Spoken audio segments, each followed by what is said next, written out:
একটা পাখির পেটের ভেতরে কোনো দানা পানি নাই, কিন্তু আল্লাহর উপর তাওয়াক্কুল করে পাখিগুলো যখন বের হয়ে যায়, বিকেল বেলা পেট ভর্তি করে, ওদর ভর্তি করে, আবার পাখির নিরে পাখিগুলোরে ফিরিয়ে দেয় কে? পাখিগুলো কি আমাদের মতো খাবার জমা করে রাখতে পারে? আমরা তো 7 দিনের বাজার একবারে করে ফ্রিজে রাখি। পাখিদের ফ্রিজ আছে না? আছে।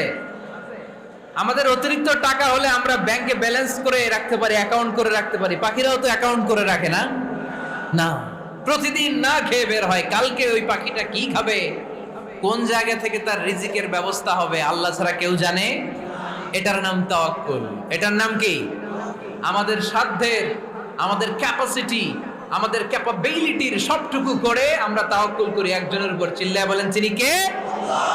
এজন্য ইসলাম আমাদেরকে শিখায়, সালাত যখন শেষ, বের হয়ে যাও, কাজে নেমে পড়ো। কাজে কোনো